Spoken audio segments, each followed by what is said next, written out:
What I want to talk about today, though, in terms of a question to you, is about this bizarre war of words going on today about the backlog of legacy asylum cases. When I say legacy asylum cases, I do mean the ones that apparently were before August 2022, because ones since then don't count. But Rishi Sunak pushed out a statement today, and he sent his Home Secretary James Cleverly out as well to talk about it, claiming to have cleared this backlog of legacy cases.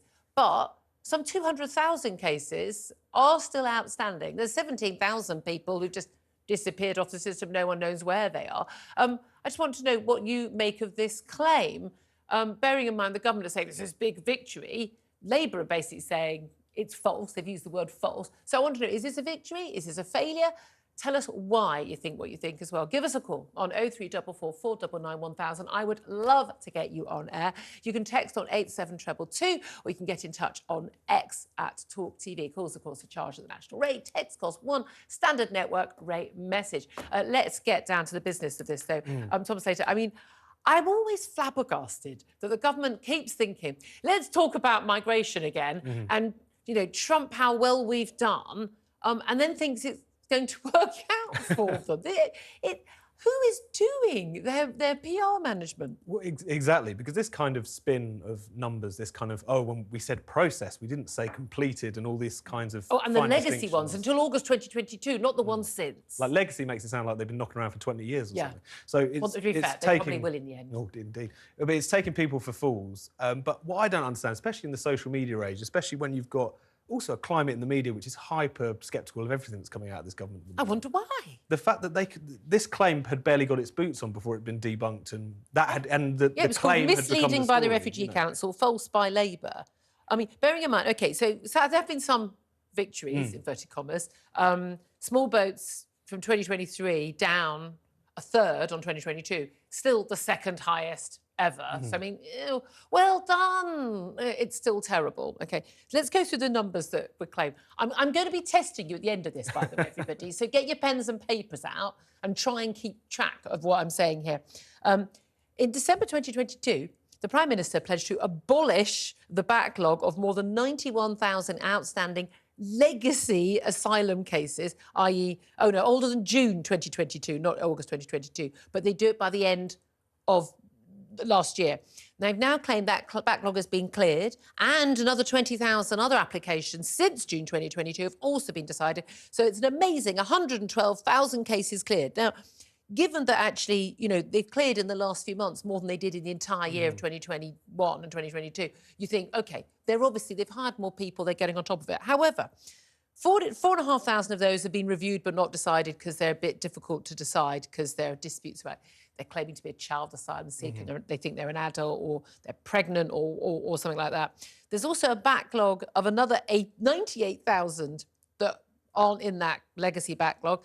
Another 20,000 additional cases that have been decided, but those people haven't been deported.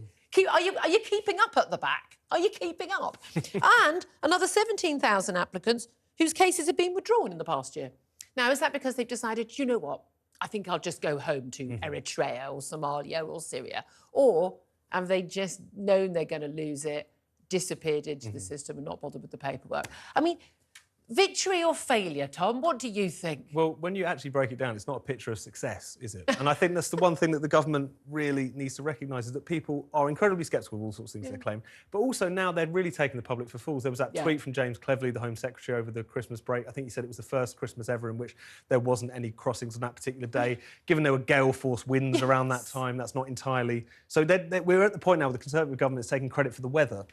And that's not a good position to be in. And most of the time, when the figures do go down, it's got more to do with the weather than it has to do with anything else, doesn't it? And interestingly, the Home Office, they make plans. I mean, amazingly, they make plans. Apparently, they're expecting an increase on the 2023 numbers for 2024.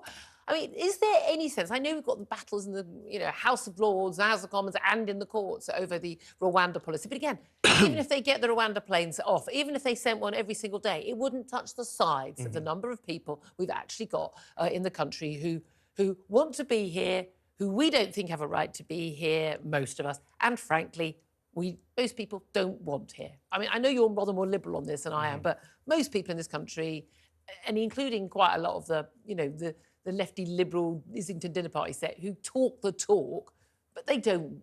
You don't really want these people here either.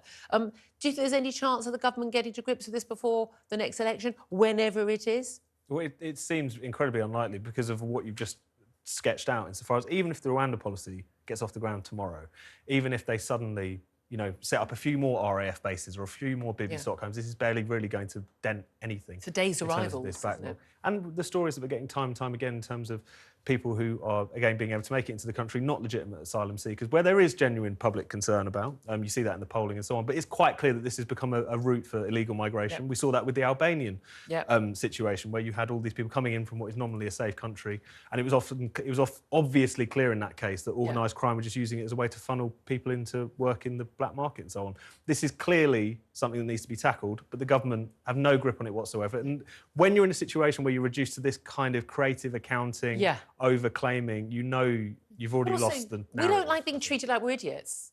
As voters, we just don't like being treated like that. And again, it's the fact that, look, we've managed to process a whole load more applications by hiring more staff. If only someone could have thought of that before. Was it impossible to hire more staff before? Of course not. And I just think it's really strange that the things they claim as victories are always actually just an admission of how absolutely god-awful it was before. And there's even a danger with that kind of speeding up of the process, insofar as, are they just rubber stamping things? We've already seen the forms overly simplified. And that's also taking the people for fools as well. You could very credibly say, we're going to get on top of this, but it's going to take a certain amount of time. And I think if people felt that the government was on their side on this issue, they would probably go along with that to a certain extent. But this creative accounting makes people think... Look, that's the thing. And we'll talk about this with Robert Hayward, actually. Lord Hayward, who's a Conservative peer and a polling expert quite soon as well. Is that thing that actually the more and more people are now going, well, hold on a minute, why are they not on top of this? We've got massively high legal migration. And we've seen some of the rules changed yesterday of that in terms of students being able to bring over their entire families with them. And there's a general feeling, well, hold on a minute, you asked us what we thought about this issue. We've told you. We told you, the 2016 election and 2019 election. We keep telling you, and you keep saying you're getting on top of it. And the situation, both illegal and legal, gets worse and worse every year in terms of the huge, massive increase in numbers. We would be entitled to think at this point, maybe they're not on our side on this issue. Maybe they don't actually plan to do anything about it. And if anyone thinks it's getting better under Labour, I have a bridge nearby here in London Bridge to sell you. I mean... It's not as if people were voted for the Conservatives to bring down migration and they didn't bring down migration. They voted for the Conservatives to bring down migration, and then migration has hit all-time record highs. So at this point, I don't think the government, as much as they can gesture to Labour and say what they're going to do, of course they're going to be more in hock to the lefty lawyers and so on. They're led by a lefty lawyer. I don't think that's going to work anymore. I think people are just switched off. I don't think it flies anymore.